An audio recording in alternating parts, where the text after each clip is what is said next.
kizangu ili nipoteze hii situation nilionayo. Remi, mimi mama yako nimekuzaa, sio mtoto mdogo ujue.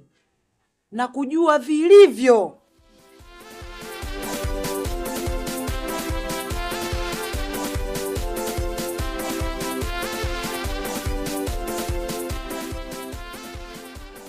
Mtihani walahi.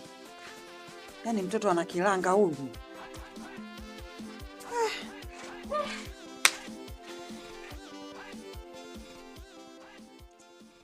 Mama, huyo Pato yuko wapi? Maana huko ndani hata hayupo. Unazurura sana, ndio maana mambo ya maana anakupita. Huyo Pato unayemuulizia kaenda Iringa na Jeisani na mapacha.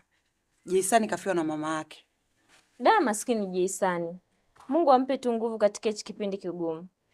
Ndio hivyo. Ni mipango ya Mwenyezi Mungu mwanangu. Remi mwanangu, kama una hela hapo, nenda basi kanunue nyama tuje tupike, tuje tujipoze. Si unaona dunia yenyewe mapito hii. Yaani mama ushaanza tena. Wewe unapenda kula vitu vizuri tu. Nenda bwana.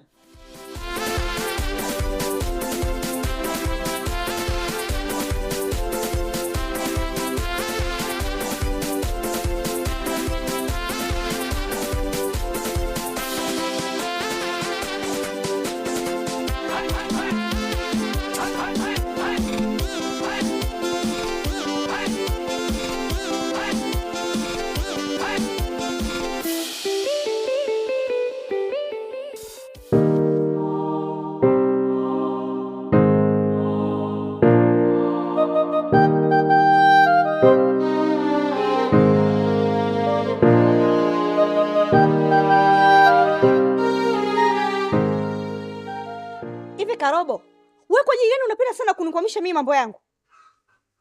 Aliyekuvisha hiyo cheni ya kipuuzi ni nani? Niambie, sio unanikodolea tu mimi macho yako hapo. Mama, cheni gani? Mimi mbona sina cheni jamani?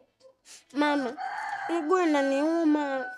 Koma wewe, tena nyosha vizuri hiyo mikono yako. Nyosha wewe, mtoto wa kike, uvivu tu.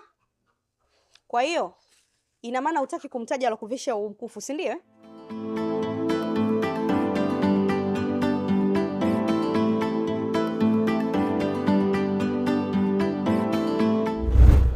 Chite, mimi hata nashindwa kuelewa kwa hii kazi yako ulionipa kwa wakati huu. Yaani nimefanya kila ulichoniambia na sijakosea hata kitu kimoja. Dawa yenyewe imeishia kufanya kazi kwa Karobo tu. Sonia, wewe tulia tu. Tatizo lako unataka dawa ifanye kazi vile unavyotaka wewe. Hata hivyo, kuna kikwazo nakiona mimi. Kikwazo gani? Na mbona hakuna nilichokosea hata kitu kimoja? Kikwazo kikubwa ni huo mkufu aliovaa binti yako shingoni.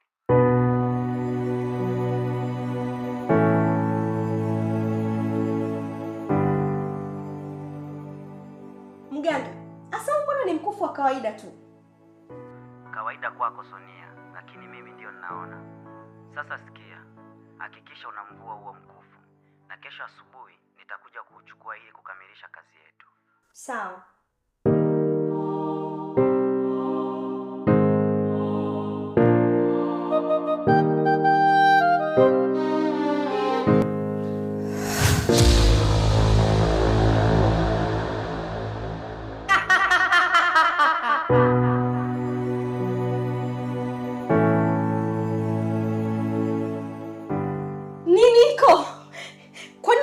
Nani jamani? We nani kwani jamani? Eti we nani? Sonia. Sonia. Sonia.